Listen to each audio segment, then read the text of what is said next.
6 years ago, at the age of 29, I crossed paths with the love of my life, Emily. However, even now, I find myself unable to pursue my feelings due to the complex circumstances of my life. I had entered into a marriage at the tender age of 22, prompted by an unexpected pregnancy. Both my wife and I were too young and ill-prepared for the responsibilities that come with starting a family. From the very beginning, my mother had astutely recognized that we were fundamentally incompatible, but there seemed to be no way out of the situation we had found ourselves in. Determined to provide for my wife and child, I threw myself into my studies and took on 2 jobs, working tirelessly to make ends meet. The stress and pressure of this lifestyle took its toll, and on the weekends, I often turned to alcohol as a means of unwinding and coping with the strain. Unfortunately, this led to numerous heated arguments with my wife, and at one point, I nearly filed for divorce. However, my wife's tearful pleas for forgiveness and my mother's concern for the well-being of her granddaughter persuaded me to keep our family intact, despite the growing cracks in our relationship. As fate would have it, my wife became pregnant once more, and we were blessed with a second daughter. The joy of welcoming another child into the world briefly overshadowed our marital problems, but the underlying issues persisted, and our relationship continued to deteriorate. It was during this tumultuous period that a transfer at work brought me to a new department as a manager, and Emily entered my life. 6 years my junior, she held the position of deputy manager, reporting directly to me. Initially, I found myself observing and studying her from afar. She was undeniably beautiful, but her appeal went far beyond mere physical attractiveness. Emily possessed a keen intellect, a natural aptitude for her job, and an inherent kindness that shone through in all her interactions. Yet, there was an air of mystery about her that made it impossible to fully discern her thoughts and feelings, which only served to intensify my irresistible attraction towards her. On New Year's Eve, emboldened by the festive atmosphere and a few drinks, I attempted to express my interest in her as a woman. However, Emily firmly rejected my advances, stating unequivocally that she did not get involved with married men. Despite this initial setback, I found myself unable to let go of my feelings for her. I persisted in my pursuit, and over time, mutual feelings began to develop between us. The intimate connection we shared was unlike anything I had ever experienced before. It was a revelation, a glimpse into a world of passion and fulfillment that I had never known. We agreed to keep things casual, as I was still married and she was temporarily single. It was meant to be purely physical gratification, nothing more. As our professional responsibilities continued, so did our communication on various topics, both work-related and personal. Our work thrived, and we made an excellent team. However, the guilt of betraying my wife weighed heavily on my conscience, but I couldn't bring myself to end the affair. This arrangement lasted for 6 months, until one day, Emily advised me to find another lover, as she had decided to reconcile with her ex-boyfriend from 2 years prior.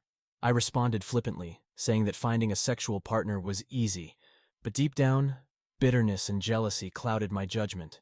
In an attempt to clear my head, I took a month-long vacation, followed by her own. When she returned, she revealed that she had gone to the beach with her partner, and shortly after returning to work, she confessed that she was pregnant. Her initial reaction was to terminate the pregnancy, viewing it as an unplanned and unwanted child. However, her fiancé had a change of heart and proposed, deciding to act honorably, just as I had done years earlier. They married a month later. I put on a brave face and pretended to be unaffected by the news, but internally, I was torn apart by pain and jealousy. My drinking intensified, and when Emily returned to work, wearing a ring and sporting a growing belly, I lost all control. I resigned from my job, leaving everything behind, and sought refuge in a friend's village, where we engaged in excessive drinking. It was then that I realized my life had hit rock bottom. A week later, my mother, stepfather, and Emily found me in that village. They suggested coding me, but I adamantly refused. At that moment, I had a moment of clarity and understood that I could never go back to my wife. I begged Emily to stay with me, to leave her husband, but she said it was too late. She was carrying another man's child and had married in an attempt to create a family, despite not loving him. As a result of my erratic behavior, management couldn't forgive me, and I was forced to change jobs. I initiated divorce proceedings, moved out from my wife, and began paying child support. In an attempt to move on, I found a new lover, but derived no satisfaction from the relationship. Through acquaintances, I learned that Emily had given birth to a daughter, gone on maternity leave, and was living with her husband. However, their marriage was short-lived. Just 6 months after the birth of their daughter, she filed for divorce. Upon hearing this news, I reached out and suggested meeting up. She agreed, and seeing her again, I realized just how much I had missed her presence in my life. It turned out that her newly minted husband and father had behaved poorly, physically abusing her and resenting the child. I expressed my unwavering feelings and desire to be with her, even going so far as to say that I would accept her daughter as my own. However, she responded that it was not the right time for a relationship, as the toll of motherhood and divorce had left her emotionally drained. I respected her wishes and backed off. Months passed without any contact from her. A friend informed me that he had spotted her with another man, and once again I spiraled into drinking. In a moment of anger and hurt, I deleted her number and vowed never to speak to her again. Several months later, I met a pleasant, attractive woman who was raising her son alone. We began dating and eventually moved in together. Despite the comfort of a relationship, I felt unfulfilled. Intimacy was lackluster, and I constantly found myself thinking of Emily. During a vacation, we had a heart-to-heart discussion and mutually decided to part ways, as we both recognized that we couldn't develop genuine love for each other. Immediately upon returning, I reached out to Emily. She responded harshly at first, but within a month, I managed to break through her icy exterior, and we met again. I visited her home, and initially, we simply talked, catching up on each other's lives. However, soon, the undeniable mutual desire that had always existed between us overtook us, leading to intimate closeness once more. This time, however, I had a serious discussion with her, expressing my desire to build a family together, rather than just engage in a physical relationship. I was now divorced, as was she. Her ex-husband had lost parental rights and vanished from their lives.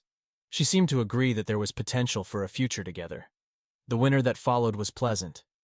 I visited her 2 to 3 times a week, as we reside in neighboring cities. We even introduced our children to each other. Emily disapproved of my drinking, so I made the decision to get coded. The following spring, post-coding, life improved, but a sense of apathy began to set in. Emily began questioning how we would live together more frequently.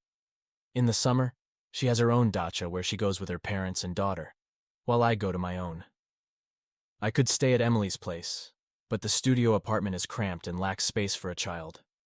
She is unwilling to live with me, as commuting to work from my place would be challenging, and she needs to be close to her daughter.